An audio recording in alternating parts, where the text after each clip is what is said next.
which is a citizen not-for-profit community not-for-profit here in Lakeland that represents the voice of the citizens of Lakeland and the future planning of our city. We actually just celebrated our 25th year anniversary, and we are in the midst of implementation phase of our third generation vision document created by the citizens of Lakeland. They're scattered around the room if you want to learn more about the goals within that, or you can find it online at lakelandvision.org. And we are happy to continue partnering with Lakeland Now to bring these types of events to the community, elevating important topics and allowing citizens to engage in dialogue.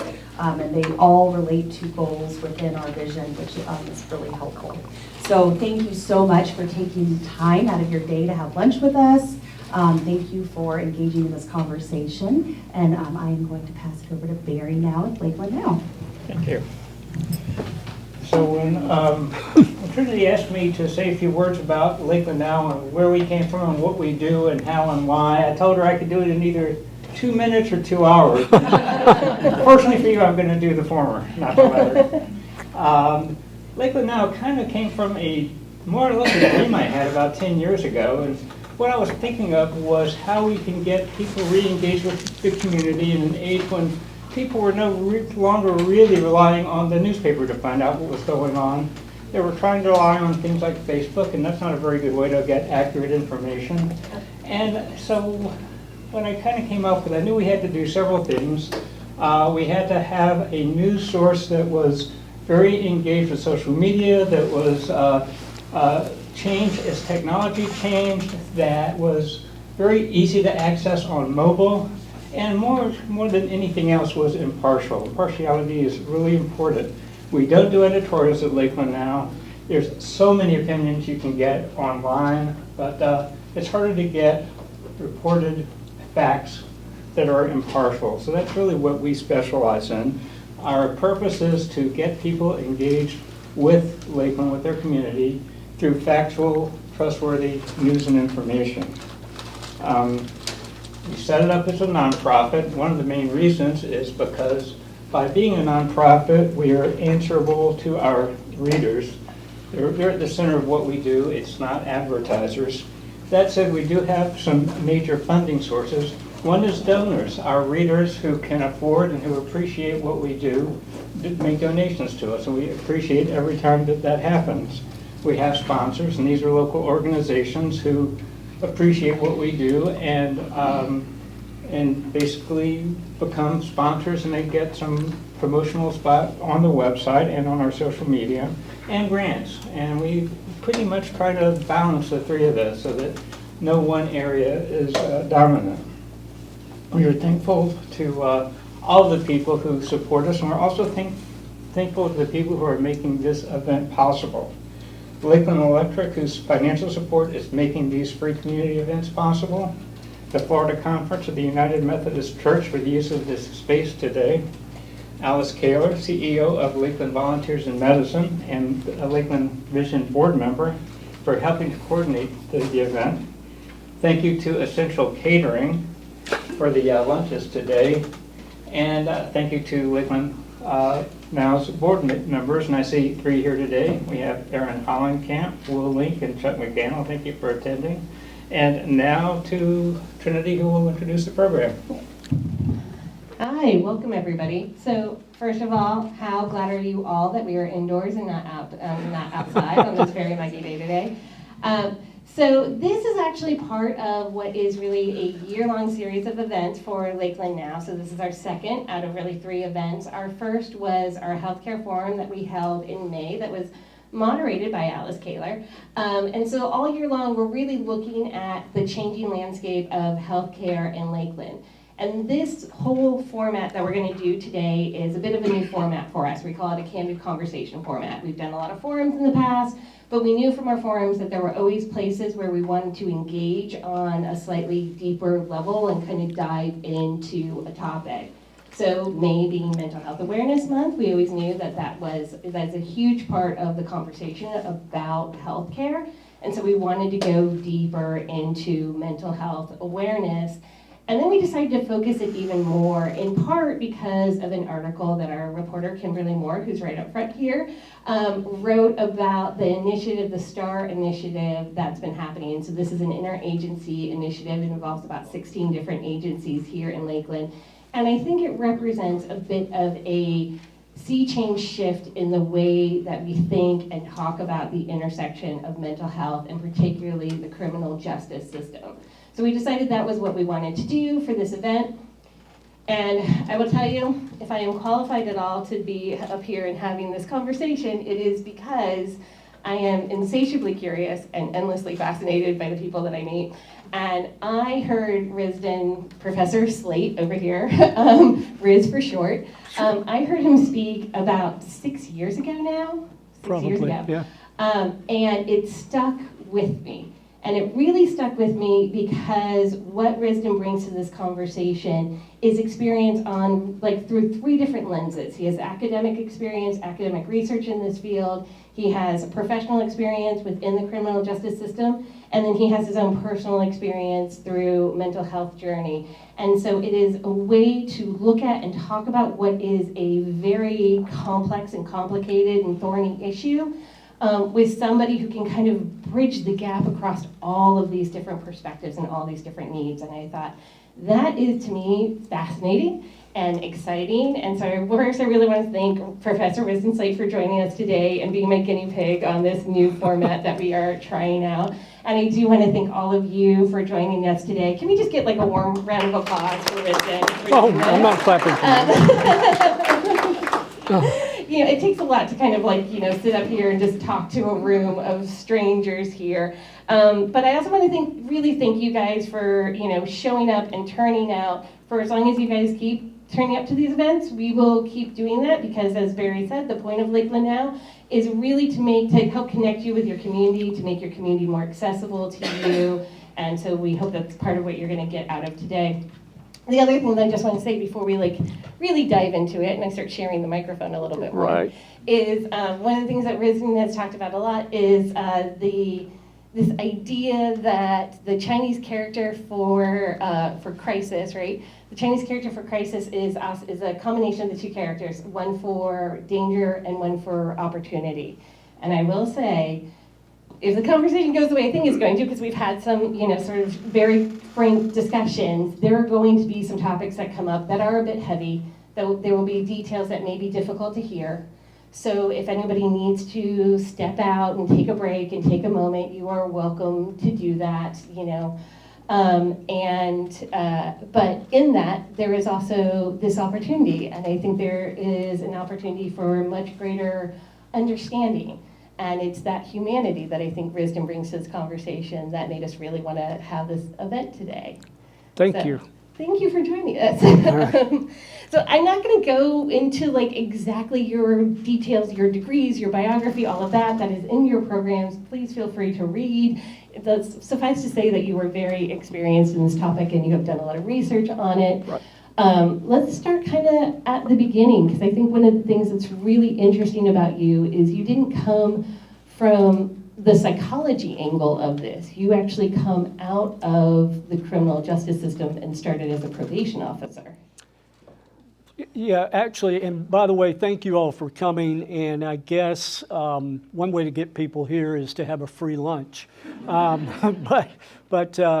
Yeah, and there's a lot of familiar faces in the audience as well. And certainly, Kimberly did an interview with me a while back for a competitor. But now she's with Lakeland Now. She's in the right place now. In any event, I thank Lakeland Now for putting this project on and also getting to know Trinity in the process. Yeah, I actually, and I didn't tell you this, but I actually started out back in the day. I'm from North Carolina, and I started out wanting to be a North Carolina state trooper. And why? For all the wrong reasons. I thought I loved their uniforms, and I also loved their cars. So I thought, well, I'll go to college, I'll get a degree, and I applied to 2, Chapel Hill and UNC Charlotte. UNC Charlotte offered a criminal justice major, so I went to UNC Charlotte. I got my degree there. And why did I get a degree? Well, I thought if I got a degree, it would help me advance through the ranks with the North Carolina Highway Patrol. Then my senior year, I actually applied for the Highway Patrol, and I found out I did not meet the uncorrected vision requirements for the Highway Patrol. It's 20/70 uncorrected vision at that time. That's before LASIK surgery. So in any event, I was forced to go to graduate school. So I went to I went to graduate school, University of South Carolina, and I got a master's degree there in criminal justice. And I walked out of the ivory tower, if you want to call it that, in South Carolina, to a medium maximum death row prison where I was administrative assistant to the warden. Within the first year, we were having the first execution in over 20 years in the state of South Carolina because there had been a moratorium placed on the death penalty. And you talk about stress. Nobody on the warden's staff had ever experienced an execution. So what did the warden do? He flew to Florida and witnessed an execution. He came back to South Carolina, and for 3 months we rehearsed killing somebody. And so we would take correctional officers about the size of a condemned inmate. We would march them to the electric chair and do everything but turn on the juice. I don't know how many would allow colleagues of yours to take you to the electric chair and do everything but turn on the juice. So very stressful, and you could tell the deputy wardens were having trouble with it. And so I was stressed out. There's no question about that. Within a year, we executed the accomplice to the guy we had executed in South Carolina.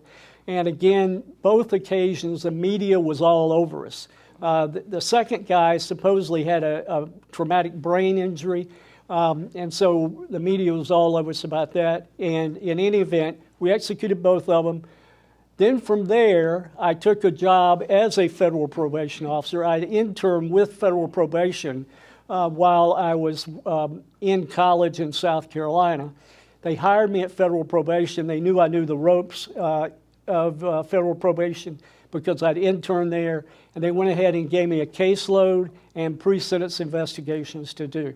So stressful indeed, but they knew I had done it before, so they thought I'd be okay.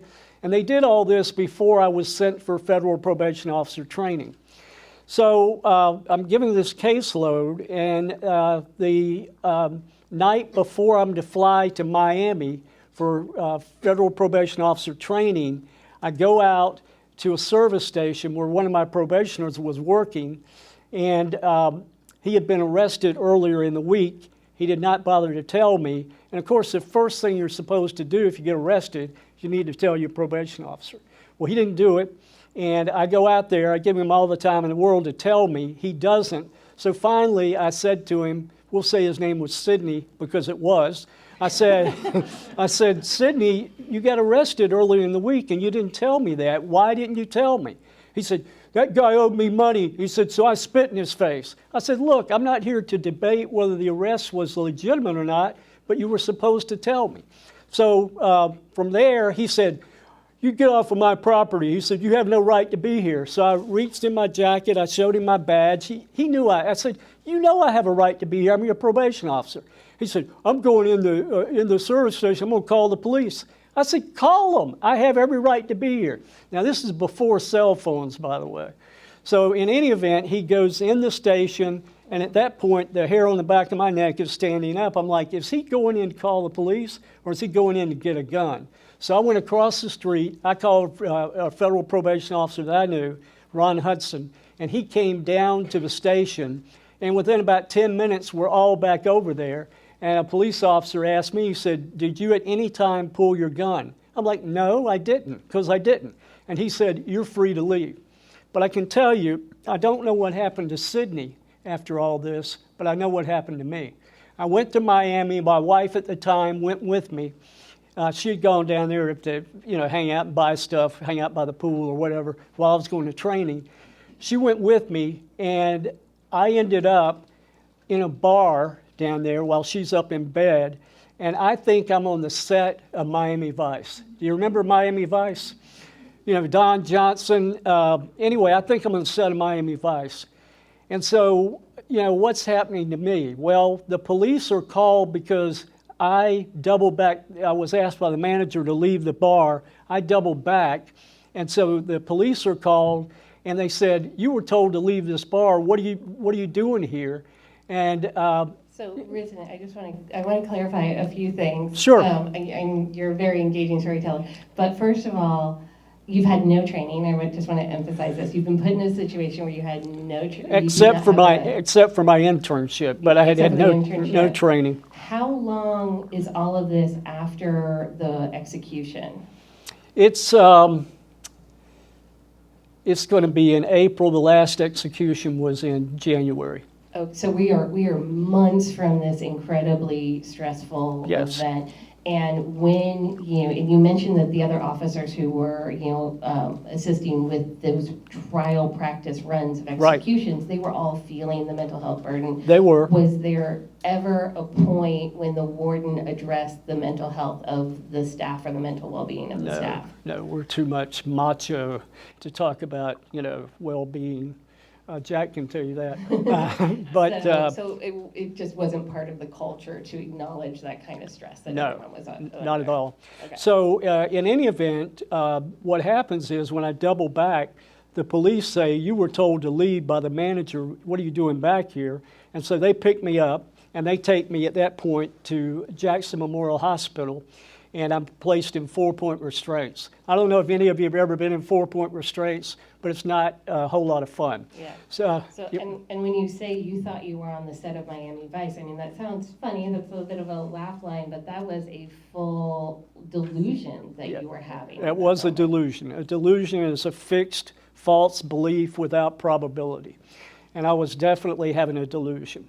And it probably made it a little bit better for me because I felt I was on a film set, and so I didn't think that, these terrible, awful things were actually happening to me. I thought it was part of the film set.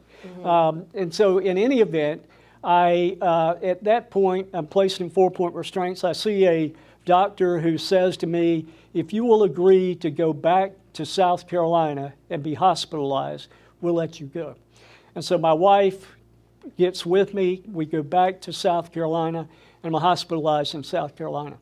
When I'm hospitalized there, I meet a psychiatrist by the name of Roger Deal, great man. And Roger Deal says to me, he says, he said, "You were taking a medication, an antidepressant, right?" And I said, "Yes." Because I went to my general practitioner because I told him I was having trouble sleeping. And so he placed me on an antidepressant. And Roger Deal said, "That is the worst thing you can be placed on because you're bipolar. You have manic depression. And he said, "It's like pouring jet fuel on a fire." And he said, "That's why your mania blew up in Florida." So And was this the first time anyone had ever really talked to you about having a mental health disorder? yes, yep. I was 26 years old. It's the first time I'd ever heard that I might have a mental health issue. And so I was hospitalized in South Carolina. And during a 2-week span of time, my wife, first of all, not Roger Deal, during a 2-week span of time, my federal probation officer supervisor comes in and he says, "You can no longer work for us. We want you to sign a letter of resignation." So I did. And during that 2-week span of time, then my wife comes in and she says to me, "I'm going to file for divorce and I'm leaving you." And so it was a good time for her because I'm not in the house, so she can move whatever she wanted out. And I ended up with a mattress on the floor. That was lovely. And she stuck me with a mortgage as well. And now I have no job. I'm stuck with a mortgage.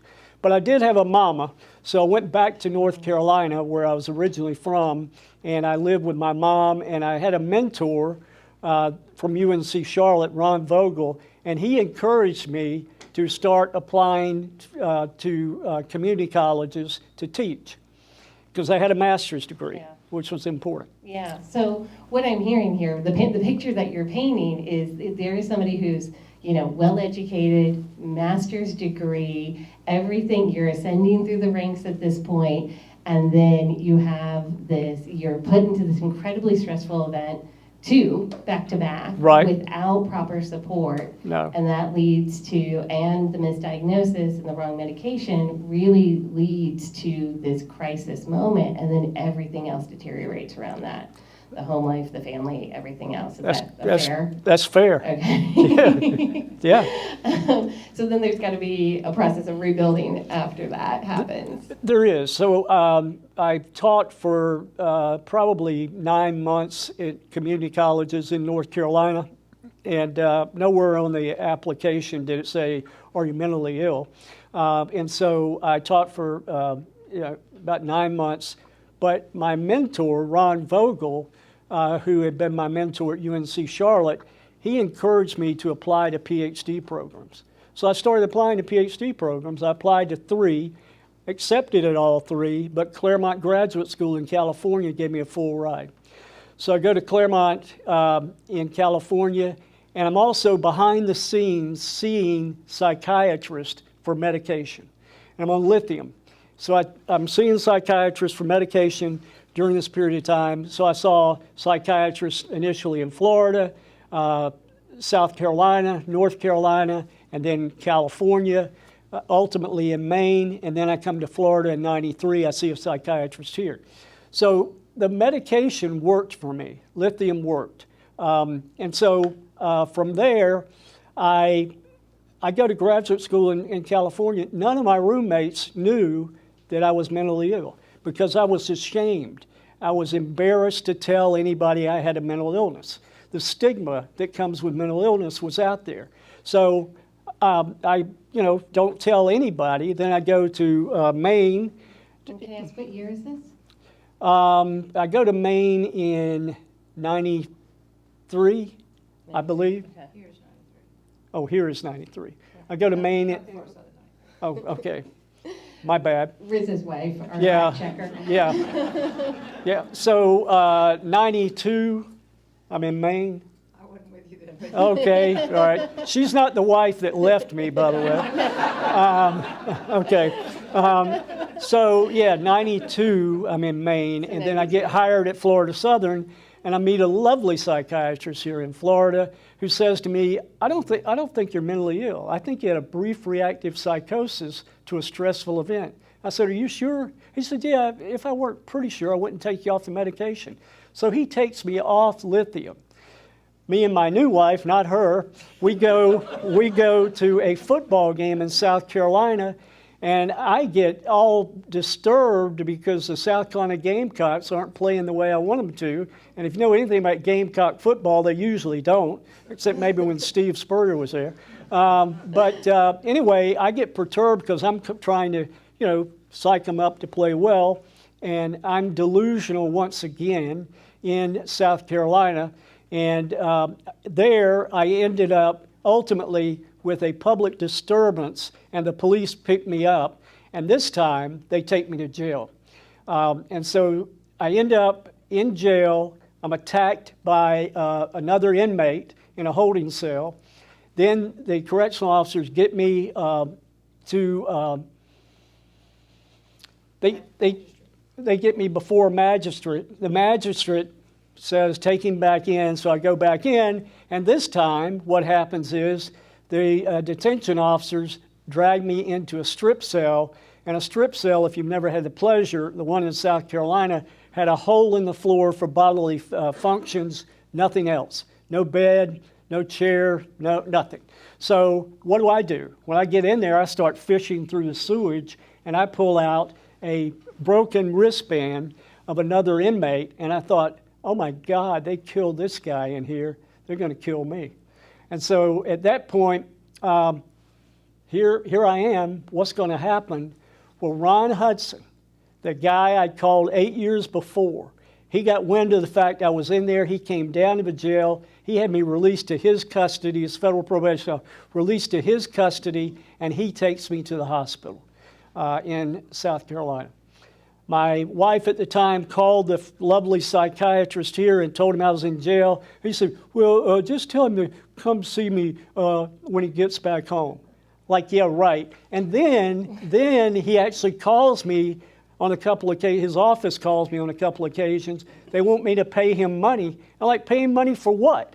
And I said, I tell you what, if he has the cojones to call me and speak to me directly, I'll be glad to discuss it with him. Never heard from him. Never heard from him.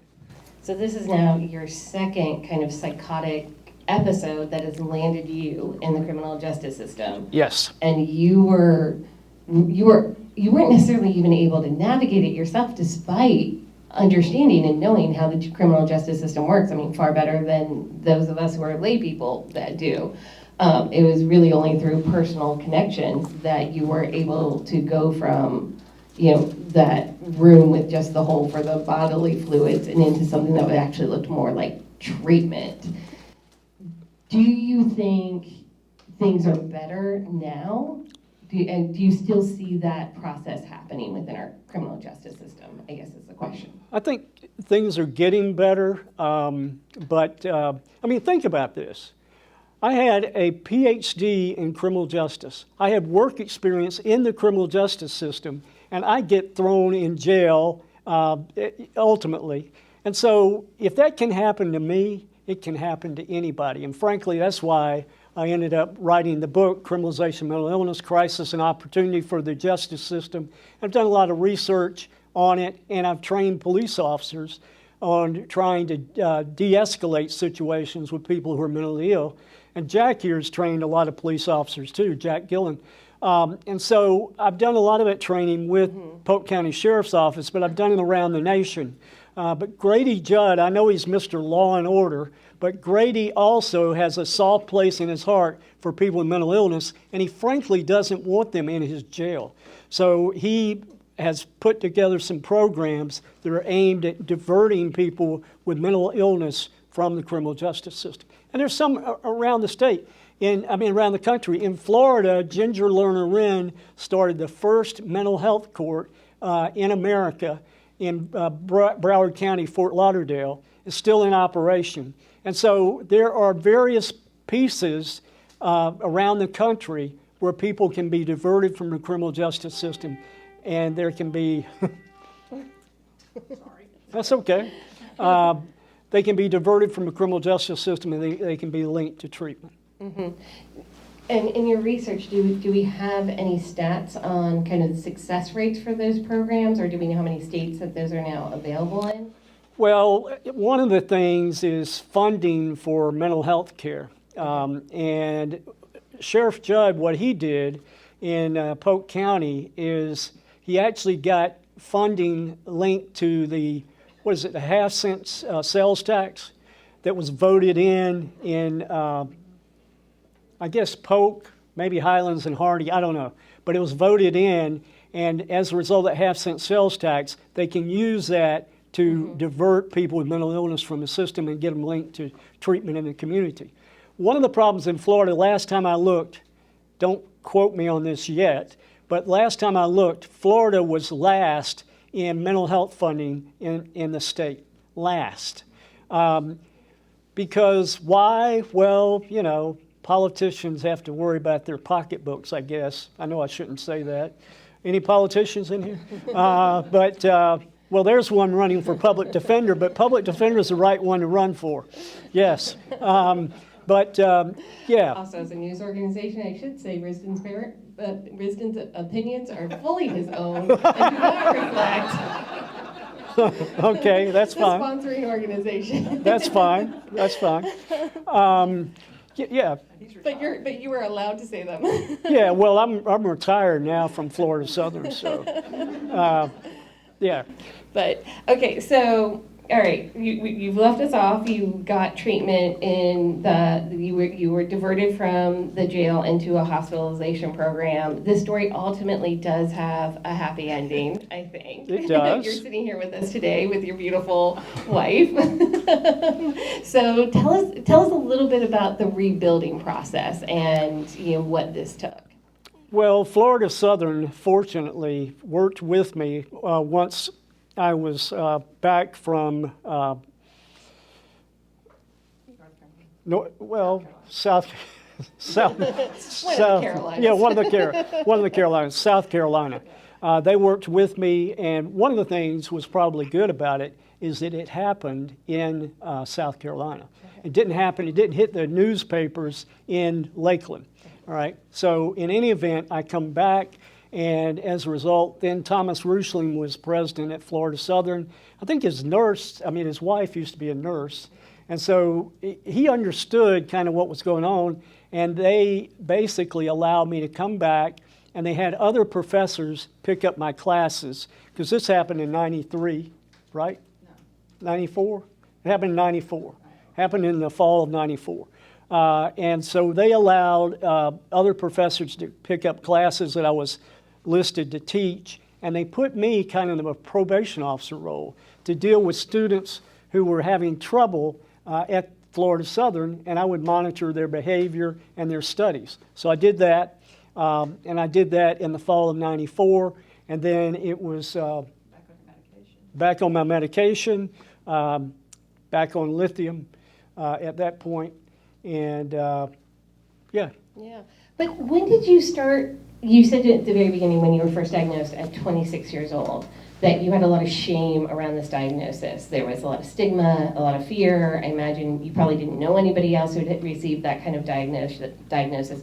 What point did you start kind of saying, okay, I'm going to tell people about this. I want to destigmatize this, and I'm going to talk openly about it? Well, basically, that was after I got thrown in jail. And, I got the crap beat out of me in South Carolina. Uh-huh. And so I decided, look, back to my statement earlier, if that could happen to me with a PhD in criminal justice and my work experience, it can happen to anybody, and it is. It's happening to people, and they don't have the wherewithal or the contacts to get out of it. And so in any event, I decided then if that could happen to me, then I need to do something about this to try to help other people who may find themselves caught up in the criminal justice system. And a lot of it has to do with lack of monetary support. If you don't have monetary support, then it's kind of hard to avoid being in the criminal justice system. So, and again, if you don't have contacts, which I did, the contacts that I had were wonderful. I mean, I talk to Ron Hudson every now and again now, and Ron Vogel. So still, stay in touch with them. But basically, they were essentially angels that saved my life. Yeah. I think I heard a little clap for those people. So yes, that's kind of like some good energy out there. But it also sounds like embedded in the story is also the story of our broken healthcare system in so many ways. So it feels like access to consistent care and good diagnosis would have changed some of your outcomes. It would have, and also, unfortunately for people who don't have health insurance, they oftentimes end up where initially the emergency room. And the emergency room is one of the worst places. There may be some emergency room people in here, but it's one of the worst places to get linked up to mental health care because they really don't have the ability to do that. And it just kind of ends there at the emergency room. Also, I mean, when I testified before Congress, I actually testified with several influential people, but one of the main ones I testified with was Kim Webdale. Kim Webdale was from New York City, and her sister, Kendra Webdale, actually died when a fellow by the name of Andrew Goldstein pushed Kendra in front of a subway train in New York City. And so what was he doing on a subway platform?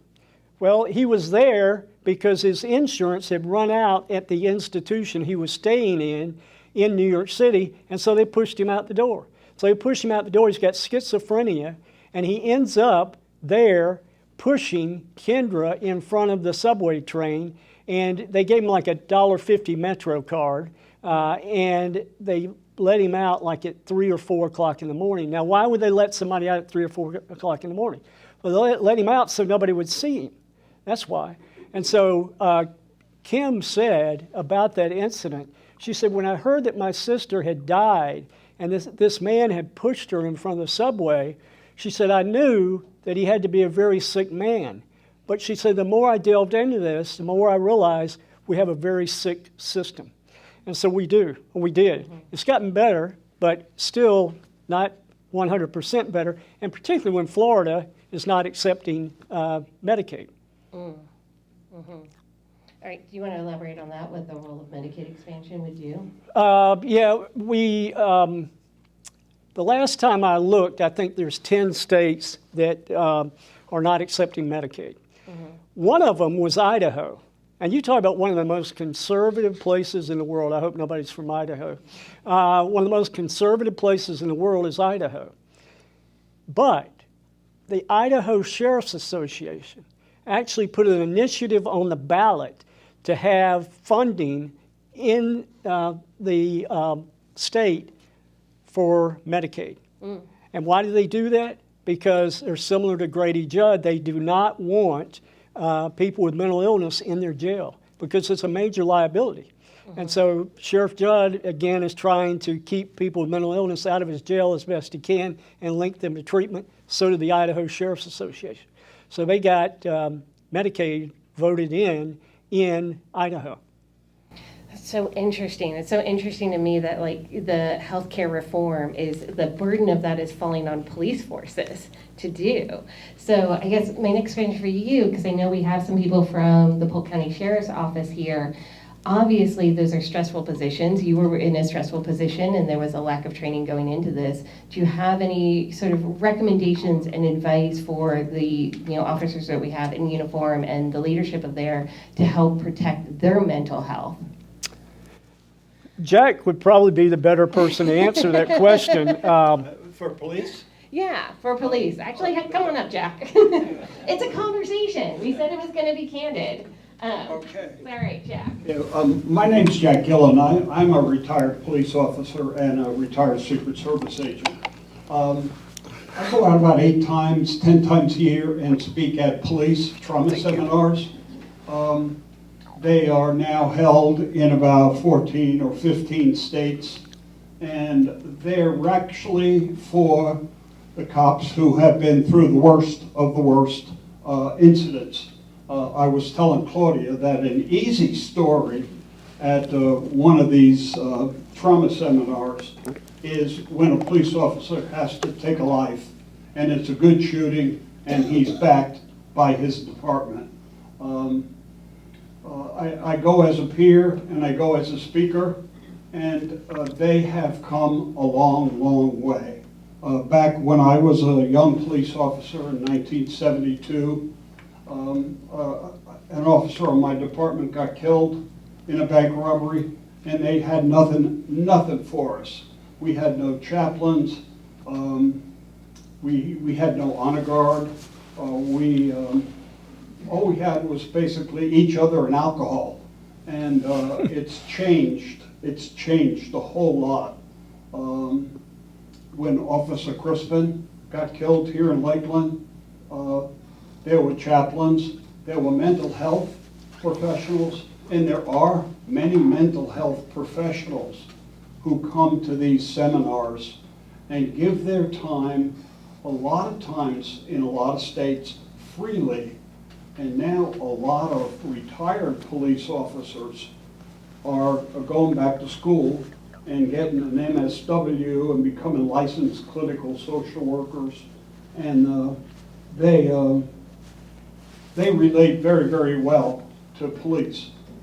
There's a this is Police Week. This is National Police Week. And there's probably thousands of police officers in Washington, D.C.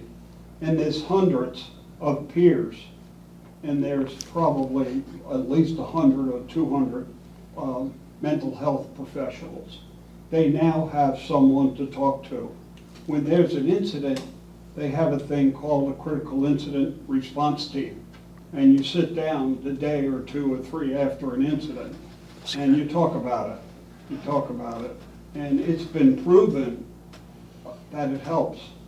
I think everybody in this room, if you're not, you should know that more police officers kill themselves every year than die feloniously in the line of duty. If anybody wants to know any more about police stuff, just see me after class, because I'll get in trouble with my former colleague at Forest Southern if I take up any more of this. Thank you, Jack. Thank you so much, Jack. And I think that was so important. And I love that you said you talk about it. And that's what we're all here to do today, is to shed light and talk about this conversation and that you brought up the suicide rate among police officers. That is another lens of that is another lens that we're looking at this through. It's not just how do you navigate the criminal justice system while mentally ill, but also the toll that dealing with the stress of this takes on our uniformed officers here. But so I want to pivot just a little bit, and then I actually think we will have about 10 minutes or so for questions. If anybody in the audience has questions, be thinking about them, and I'm going to ask you one more question here, and that is, for those of us, and I'm going to go out on a limb and think that many of us do have people in our lives that suffer from mental illness, and that maybe their mental illness has caused them to run in with the justice system, and it's often when they are in crisis. Mm-hmm. What are the most important things for us to know? Okay, one of the things I have done, and I don't know, you said there's some Polk County people in here, Sheriff's Office? Yes, I met one earlier today. Okay, good. And I don't know if you've ever had me for training, but I've done crisis intervention team training with the Sheriff's Office. I've done it around the state and various states, but crisis intervention team training helps officers to de-escalate situations with people they encounter who are mentally ill. And so I've done it with Sheriff Grady a lot, and he trains all of his officers. Some places say you don't train all, you train some, so that when you get a response, they send people who are trained. But Sheriff Grady Judd trains all of them. And so I've done that quite a bit. And of course, you have other people there doing the training, psychiatrists, other officers, et cetera. But crisis intervention team training is about de-escalating situations. It's based on the Memphis model. Memphis, Tennessee came up with it after a crisis there where someone was shot and killed. And the National Alliance on Mental Illness actually approached the police department in Memphis to set up training so that they wouldn't do that again. And so they did. They set up training, and it's done around the U.S. There's crisis intervention team training. That is good to know. Okay. Trinity, yes. I have some statistics. Okay. Oh, good. So let's see. Florida ranks 25th among the states for adults with any mental illness, 33rd for juveniles with mental illness, 46 for access to care, up from 49 in 2020, so there's a little bit of improvement there, and then 35th overall. So yeah, that's So out that's of 50. That's a bit improved. better. That's improved a little bit. But yeah, so I guess it's good to know about the training programs that exist out there, but for the lay people, let's say, for the wives out there whose husbands, and this does actually, not that men suffer from mental illness more than women, but I think men suffer from mental illness in ways that will get them interacting with the criminal justice department more than women do. Yes. Generally, I think there are probably statistics to back me up on that. But for those people, is there anything that you think would help them navigate the system better as a layperson if they have somebody who's currently in it? Well, some of the programs that have been set up, like a mental health court, I think we call it in Polk County a problem-solving court. They try to take the stigma away from the wording. It's a problem-solving court. But a problem-solving court, you have a judge there and staff who are trained, they're oriented to the idea of trying to link somebody to treatment and monitoring their behavior over time. So a problem-solving court or mental health court is one. Training police officers to recognize signs and symptoms of mental illness, and then to try to link people to treatment if there's treatment available. These types of formal programs can be used. And I think I talked to a lady at the sheriff's office. I can't remember her name, but she gave me a lot of information, and she talked about silos, the idea that they're working on training to try to, right now, the problem is everybody's operating a silo, so they don't share information. Yeah. Part of that gets to HIPAA and the idea that they can't share, but they get them to sign a memorandum of understanding so that people will release their medical Is information. that part of the new STAR program, STARR? Kimberly says yes. Okay. Okay. Kimberly would know. Yeah. Yeah. So that is where the agencies can actually coordinate, information and provide treatment both while in prison and then after, while in jail, and then Right. after release from jail. I think the lady's name, Polk County, Gwendolyn Brandt. Yeah, All right. Gwinnell Brandt. Yeah. Well, do we have any questions? We have, I think, about 10 minutes left. So do we have any questions from the audience? Don't be shy. Is there a question there? All right, I'm going to come over. All right, sir. I don't know that I have questions, but just a comment. My wife and I both, Jeannie and I have both come to this. We're not with any organization at all. We come as grandparents. Because we lost our 24-year-old grandson about a year ago, committed suicide. I'm sorry. And the story is quite involved, and you nailed it in a number of ways here. We've experienced the mental illness through him, and also the criminal justice system through him. Through a 7-year period of time, he was Baker acted 18 times. He was in jail 4 times. Never was there any collaboration between one facility and another Right. because of the silos. And that was one of the fallacies that we saw with this whole system. There's just, because of HIPAA, which is intended to be a good thing, Right. but sometimes it's a hindrance. Yes. And in this situation, it certainly was. Most of those experiences were here in Polk County. There were a couple of them up in Duval County. We have personally met with Grady Judd. We've talked with him several times. I sent him a letter when he said he's going to start this STAR program. I applauded that. I said, we're willing to help in any way.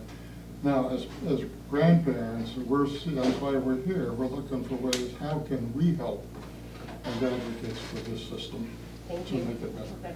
That's a wonderful question. And I will open that up too, because I know we have some people who are within the, like the Polk County Sheriff's Office and other, organizations here. So if anyone has great suggestions, go ahead and raise your hand of how lay people can get involved and actually, advocate for this kind of change. Risdon, do you have any thoughts on this? Yep. Okay. Thank you for sharing, and I'm sorry that happened. Did you have any contact with Peace River along the way? Did you? Yeah, we did. Peace River was helpful to a point, but that was the initial phases of this, and so we were fighting the system in a different way Right. that we would be fighting it now. A shining light in this community is the Behavioral Health Center at Lakeland Regional opened about a year or so. My wife volunteers there. My dog. She takes her dog there, a therapy dog.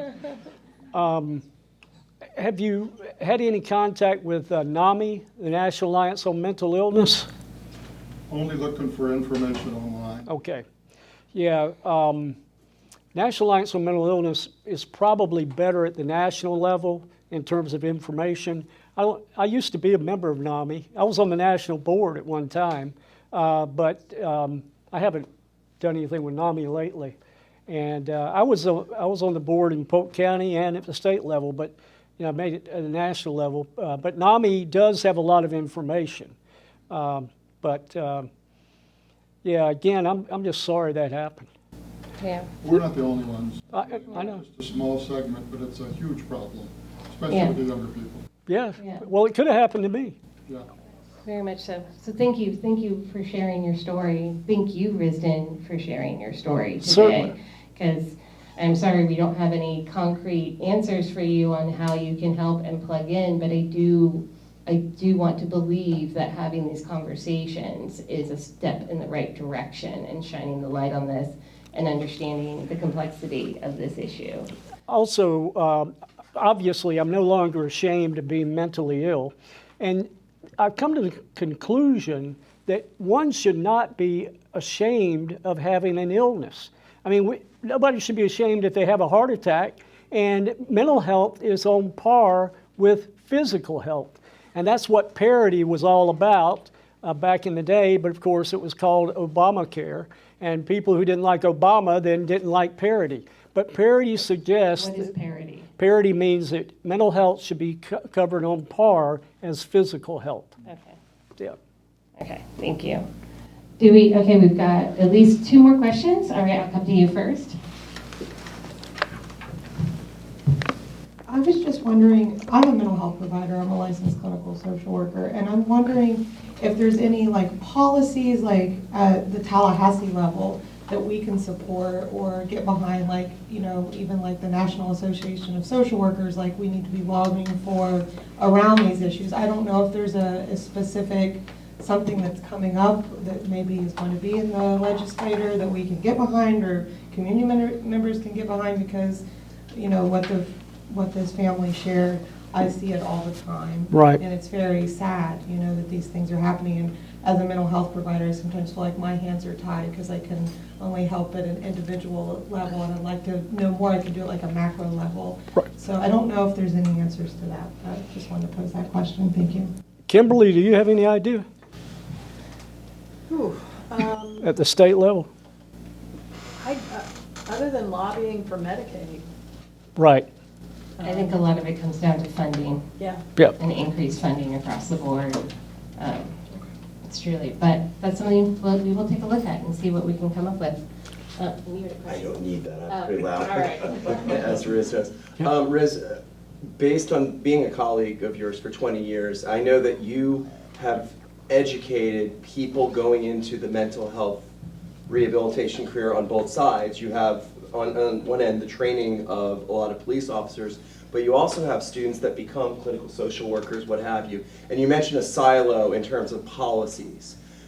But you also are an advocate for where these different groups or facets are meeting together. What would be your tip for educators in social sciences to get everybody on the same page so that there's less of a silo?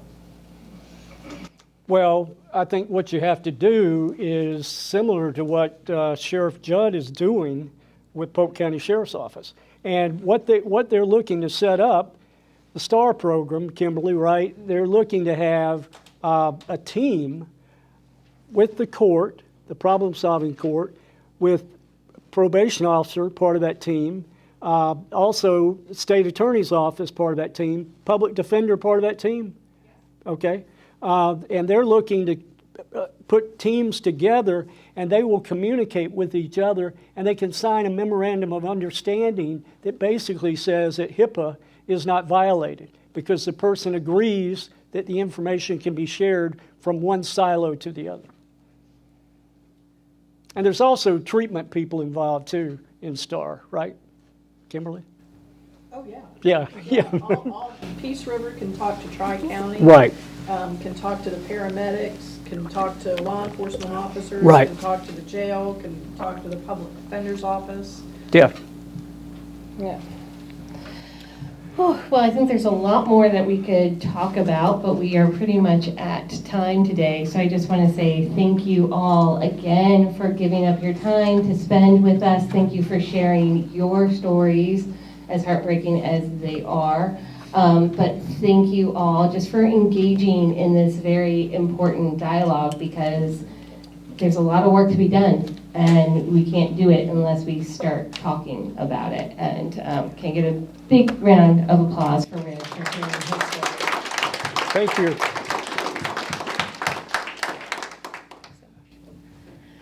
All right, back to work. Yeah. I survived. You survived. Thank you.